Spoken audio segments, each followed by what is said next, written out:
کچھ دن پہلے ایک فیس بک پر مجھے میسیج آیا، گروپ تھا وہاں قرآن و سنت کے نام سے۔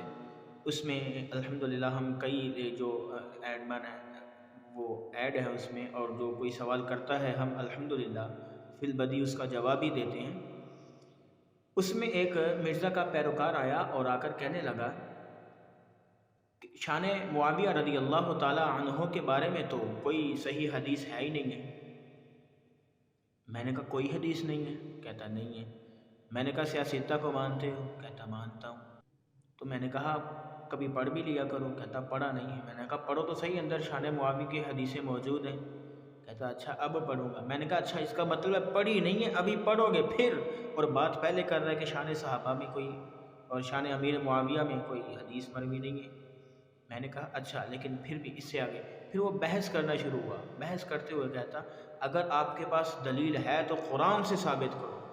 میں نے کہا اچھا قرآن سے ثابت کرتا ہوں، ایک جگہ سے یا کئی جگہ سے؟ کہتا ایک جگہ سے کر دو، کئی جگہ تو دور کی بات ہے۔ میں نے کہا اچھا سنو پھر، اللہ نے قرآن میں فرمایا رضی اللہ عنہم ورضوا عنہ۔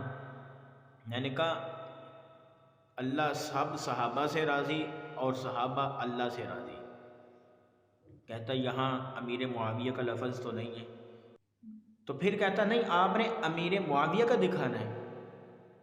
یعنی سوال دیکھو پیچھے کیا تھا، مرزا کی یہ باتیں کہ جو مرزا نے حضرت امیر معاویہ رضی اللہ تعالی عنہ کے حوالے سے اور ان کی شان مبارک کے حوالے سے جو الفاظ کہے ہیں ان کو لے کر اب دیکھو لوگوں کے دلوں میں ایک صحابی کی عظمت پر کیچڑ اچھالا جا رہا ہے۔ تو مجھے کہنے لگا اس میں امیر معاویہ کا تو نام نہیں ہے۔ میں نے کہا دیکھو عربی گرامر کا، عربی کا ایک اصول ہے کہ ضمائر کو جانتے ہو؟ کہتا جانتا ہوں۔ میں نے کہا دیکھو ایک کے لیے عنہ آتا ہے، دو کے لیے عنہما آتا ہے، اور تین یا اس سے زیادہ کے لیے عنہم آتا ہے۔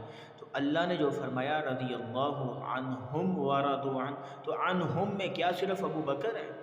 کیا صرف عمر ہے؟ کیا صرف عثمان ہے؟ کیا صرف علی ہے، حسن و حسین ہے؟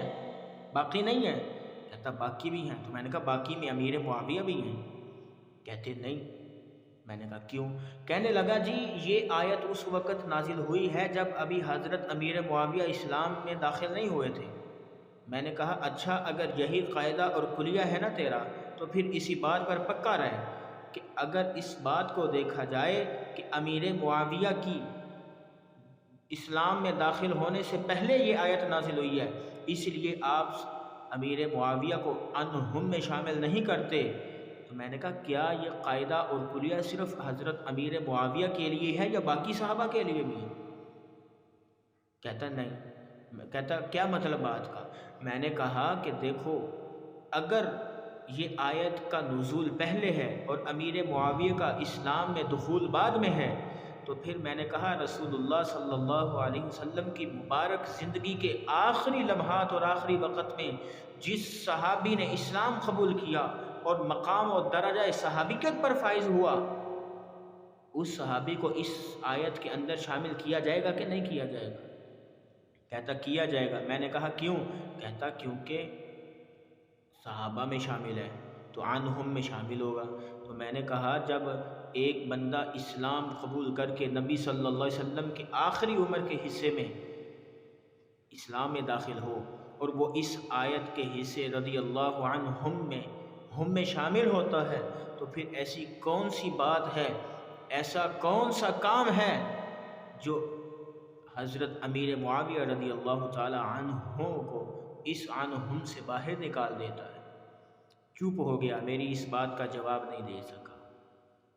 تو دوستو سمجھنے کی بات ہے، اگر آپ سے بھی کوئی یہ کہنے کے لیے آئے کہ حضرت امیر معاویہ رضی اللہ تعالی عنہ کی شان میں کوئی صحیح حدیث مروی نہیں ہے، الحمدللہ یہ نہیں کہ ہم صحیح احادیث نہیں دکھا سکتے، ہر چیز دکھا سکتے ہیں، مگر پہلے انہیں کہیں کہ حدیث کا درجہ بعد میں ہے، پہلے قرآن کی نص کا درجہ ہے۔